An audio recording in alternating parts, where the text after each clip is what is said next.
Hey guys, what's up? Princess Onyx here. So as you can tell by the title of this video, this is a story time video. But before I begin, be sure to hit that subscribe button and click that notification bell to be notified whenever I post a video. And also don't forget to comment, rate, and subscribe. And let's just get on into the video.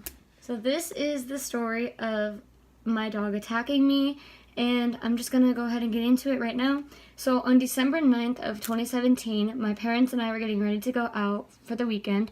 And my dog looked a little bit sad, so I sat on the couch, and then he came up onto the couch with me, and I was just petting him because, petting him, telling him it was going to be okay and everything, and then my parents had asked me if I was ready to go, so I said yes, and I got up, and then out of nowhere, and I mean out of nowhere, he gets up too, and then just starts attacking my arm, and so my mom heard me screaming from all the way from the kitchen, and she comes in and jumps in between me and my dog, and she bopped him on the nose, and then he tried to come after her. So then my dad comes in, and he tells us to go to the car. And so her and I are walking up to the car while he's in the house dealing with the dog.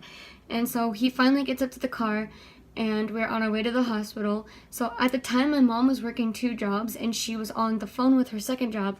And so she was calling them and telling them that she couldn't make it in today because her daughter had just gotten attacked by her dog, and she's in the hospital. So, her job said that she still had to come in anyway, but she didn't go in anyway. So we get to the hospital, and I noticed that there was blood all over my sleeve of my sweatshirt and that it was sticking to my arm. And so we get in there, and I get admitted to the room immediately, and they ask me if they can cut off the sleeve or if they can cut the sleeve of my sweatshirt, and I said yes, and then they said, no, we can't do that, it's too good of a sweatshirt. And in my head I was like, this is an old sweatshirt from my senior year of high school, and there's blood all over it. I don't care if you cut it off, just do it. So they ended up not cutting off the sweatshirt. They ended up having my dad help them take my arm out, and then they take me into the x-ray room to go get my arm examined to see if there's any broken bones or anything like that.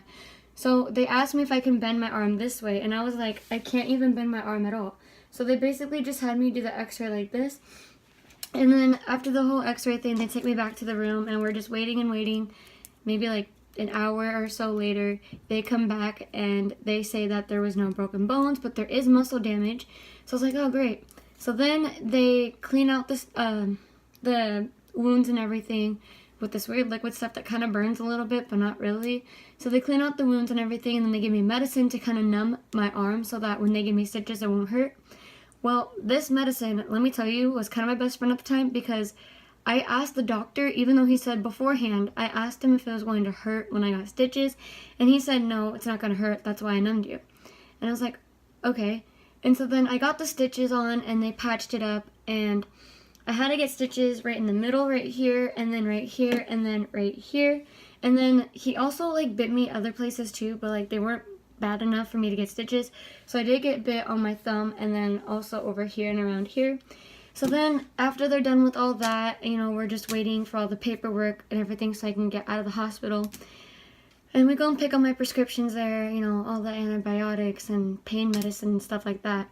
So then we get home, and right when I got home, I was like, I don't want to be here anymore.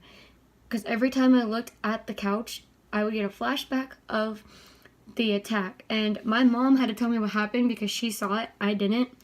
So then, days go by, and I started to get depressed because I only had one arm, and I like to do things on my own. So my parents had to help me, and I appreciate that they helped me. And that is pretty much the story of my dog attacking me. I did not have anything to do with it. It was unprovoked, so I didn't trigger him or anything. But let me just say, I think I might know why he did what he did. So when we got him on July 11th of 2017, we we were all happy and everything. He was a good boy. And then 3 months after we've had him, I realized that he wasn't doing okay, that he was getting sick and stuff. So he threw up one night, and then I thought it was just a one night thing. Well, the next day I was off from work, and then I noticed that he was throwing up more and more. So then the 4th time after he threw up, I was like, okay, Dad, he's throwing up blood, what do I do? So then I was told to take him to the vet, but then I said that I wanted to wait and see if it was going to get worse. So my parents were like, no, you need to take him to the vet. But what I did first was I took him down to my friend's house, so my friend can go see the dog before I take the dog to the vet. And then, because my friend wanted to go with, but then they couldn't go with because their parents said that they couldn't. So I drove all the way down there for nothing, pretty much. Anyway, so I went back home to pick up my dad, and we took my dog to the vet. And then we waited a while for that. We were in there for like maybe 4 hours. So then we finally get back into the room with for my dog, and they come out after they examine him and tell us that he has an ulcer. So, you know, he was sick with an ulcer for a while, and then it went away. And then I think what had happened was because there was so much stuff going on in the house that he was stressed and it came back, and we just didn't know. So that could have been what had triggered him. I'm not entirely sure. It might have been. Maybe he was just in pain. I don't know.